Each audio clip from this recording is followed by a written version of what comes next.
it like we do it. All right, guys. So we're back with Captain Jason. Captain Jason, how are you?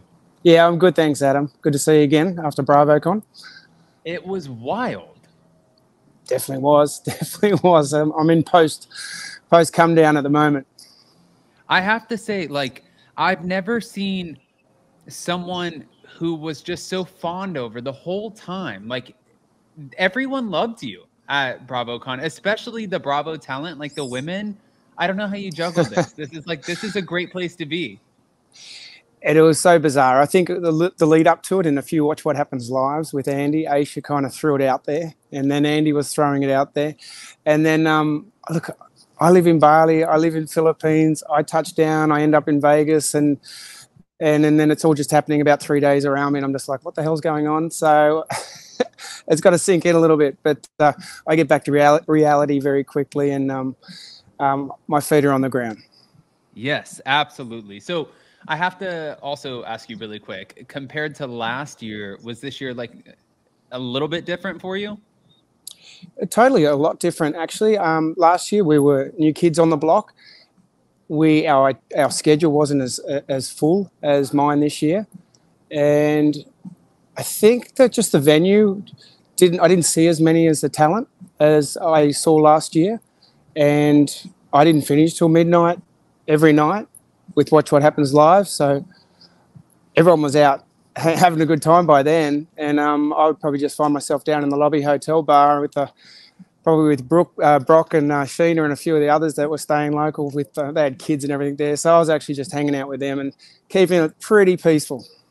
I love Sheena and Brock. I'm actually talking with them right now about a potential tour in Australia, and I cannot wait. But for you too, I saw the photos with Lala. I saw Ashley Darby. I was actually in the room with you in the back when I saw Luann and Sonia from the Real Housewives of New York. And it's like one walked up to you, but the other one can't give you, she can't let the other one have the attention with you. It was so funny to watch. I'm like, this guy, everyone is surrounding him.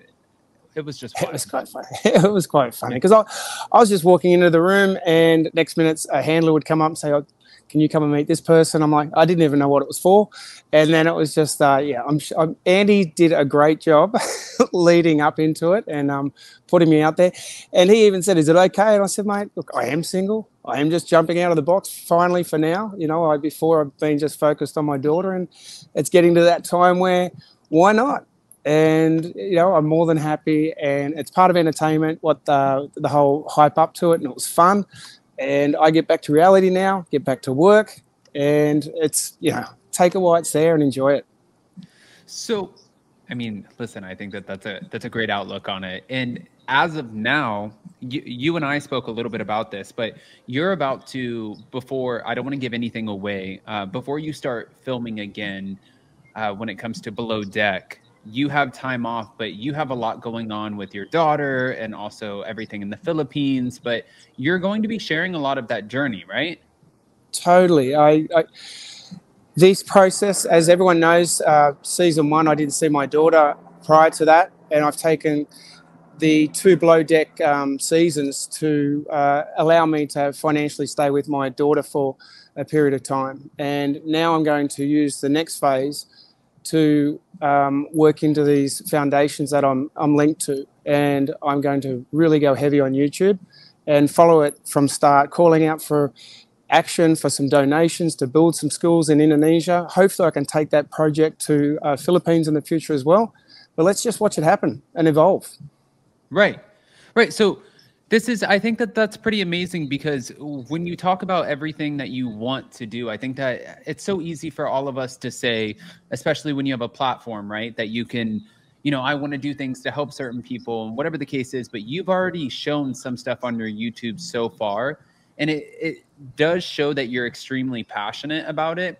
But taking the next step and kind of bringing us on that journey, it gives the fans that are watching you, who are already obsessed with you, more insight into your life that's like more of an unedited version. You know what I mean?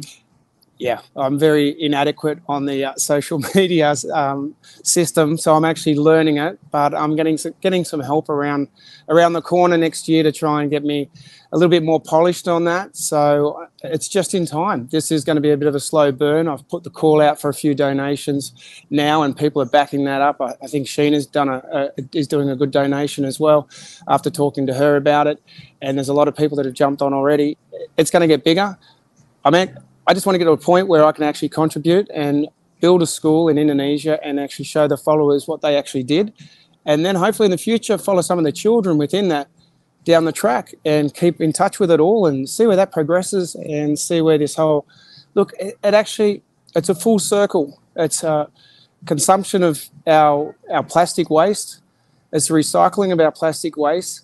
Then it's actually used into the education system for these children where they're affected by that plastic waste. So it just keeps a circle that keeps going around, and it's a no-brainer. Is your daughter old enough yet to understand what your mission is and what you're doing when you're not on TV? This is a funny one because she wanted, for my birthday, I said, what do you want to do for my birthday? She said, I want to go swimming with the whale sharks in the Philippines. So that's what I did for my birthday with her. And when the whale sharks were around us, she spotted some plastic and she kept coming up and saying, can you go down and get that plastic? So that was what I was doing for about 5 or 10 minutes while we were swimming with the whale sharks. Then I took her for her first paddy dive, and because she's old enough to do what they call a bubble dive. And she was down under the water with the instructor, and they're only allowed down 3-4 meters, or 2 meters actually. And she asked the diver to come up. And then she was saying, don't touch the coral. We can't touch the coral. Then later on, she was telling us what she learned in school about touching that sort of coral will actually make it die. And I'm like, I didn't tell her this. She's learned this at school. So I've actually got a little sidekick with me that's actually going to follow the same path. And I'm pretty chuffed that that's her own thinking. Because she's that sort of person anyway. I can't tell her much. So this is fantastic. I'll get her into it, and I'm sure she'll follow. I think that's so exciting, especially you have to be proud, right? Because totally. Look, she's totally following in the footsteps. So now getting back to BravoCon for a second, because I know that I'm putting this in our members only kind of behind the scenes of Bravo. Can I ask you, and I know that this is way off because we were talking about the important stuff, and I know that this isn't important, but the fans would love to hear, was there anyone who stood out to you that you met this year that maybe you didn't meet last year, or just in general?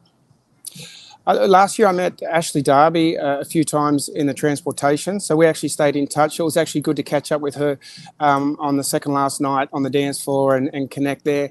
Look, I met Caroline Brooks, which everyone said, yes, we had a kiss. Well, no, it was actually just a kiss goodbye, but I will tell you she's a very genuine person, and it was such a pleasure to meet her.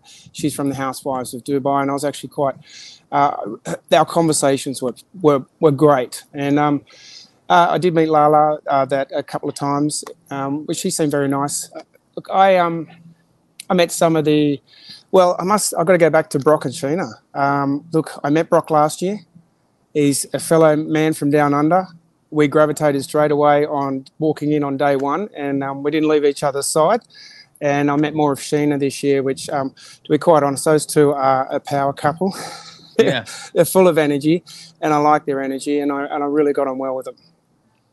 I love that. Especially, I mean, I love Sheena and Brock so much, so I can totally see what you're saying when it comes to that one. And Taylor Green was another one. I really, I jumped in the car on the last day with Taylor Green and her family, her mother and her friends. And to be quite honest, the conversations I had with them on the way back was absolutely amazing. So her mother was just adorable, and her friends were just absolutely wonderful, genuine people. So that was a pleasure. Do you have a favorite captain that you met, or do you just feel like everybody's, I mean, I don't know. Oh, it's a tough question. Because look, I like meeting Glenn. He's very astute. He's a sailor. He knows a hell of a lot. It's good to see Kerry again. He's from down under. I've caught up with Lee over the year, so that was good. He's given me some good advice, and Sandy's been giving me some great advice from the get-go as well. So to be quite across the board, I'm not flying in solo. I think they probably look at me taking my shirt off on stage and wearing budgie smugglers in episode season 2 is like a bit over the top, but they're not going to change who I am. You know, I would be doing that I'd be doing that on charter anyway. They wouldn't, but I would. You know, if I've got someone that wants to give us some more wedge, I'm gonna do it too, and that's my philosophy. Let's all get in there and play up and entertain, and that's in the industry for me as well. They're not just this got nothing to do with just Bravo. That's what I would do. I'm bringing my authentic self to season 1, 2, and hopefully 3. Do you think that you and Aisha are like kind of like the new Captain Lee and Kate Chastain, or like Captain Sandy and Hannah? I hope so. Well, we click together. We work together well.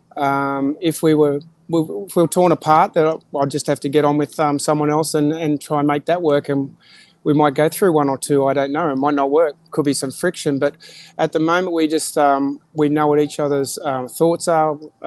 We know where we're trying to get to before the season. We're trying to get to some form of great standard, but with a fun environment. And that's kind of, we both chime in together. And she doesn't go against the grain with me, and I don't do it with her. And who else is going to put your contacts in? I am sorted now. Now. As of this week, I've just AccuV brand has just picked me up, and they've just gone to take me through a whole process on how to do it properly. And for the first time yesterday, I did it spot on first time. So look out. I won't be dropping them in the sink anymore. Aisha, you might be out of a job. No, I'm just And Captain Jason, I know that you're so busy, and this has been an absolute pleasure. But my last question for you, too, would be, you know, we love that you had a lot of recommendations for Captain Sandy going into her new season. Going into your next season, if you do get recommendations from other captains who are on Bravo, who might try to find positions for their talent in different charter seasons across the globe, right? Yep. Are you also as open as she was? Yeah, totally. The one that stands out for me is obviously different kettle of fish, but Colin is very diverse across the board as an engineer. But I wouldn't need him, but he's just personality and his actually attributes on board are great. But Fraser, from a steward point of view, yeah, look, I think he brings that elegant butler kind of critique to the team. I'd actually like to see him just keep going and getting better and better. It'd be nice to have. I don't want to say anything bad about Aisha, but you know, they're but 2 different kettles of fish. One's polished and one's not. You know, yeah. But they still do their job. But I'd like to work with Fraser. I think he's a standout guy. I'll get on well with him, and I think he would bring that polished side of it to a bigger boat that I might have in the future. Listen, it's okay. He can always be a second stew. He can always take a back seat. I would. Yeah, I wouldn't want to. Yeah, I don't want to take Aisha away. I didn't want to choose between them both. But in the event that I had to choose, other than Aisha. Yes. Well, Captain Jason, we appreciate you, and we hope that you have all of the safe travels back. I can't wait to share everything, especially in this video. I'm going to be tagging your YouTube channel. You have so many exciting things coming up. So everything that you have, please, along with Sheena and Brock and all of us, we just want to champion everything that you're doing and support it, especially since you're giving back. You're doing so many great things for the environment and the oceans, and we want to be a part of it. So just let us know. Thanks, Adam. I really appreciate it. I'm taking off from Airport Hotel at the moment. I'm taking off in a couple of hours. So I really appreciate this quick chat and the shout out to my foundations and post BravoCon. Come down. Yes. Yeah. I know you have to be exhausted, but hey, hopefully you get to sleep on the flight. I will, mate. I will. Right. I'm doing business. Captain Jason, we will see you next time. Thanks, Adam. I really appreciate it. Thanks. All right. See you guys. Bye, guys.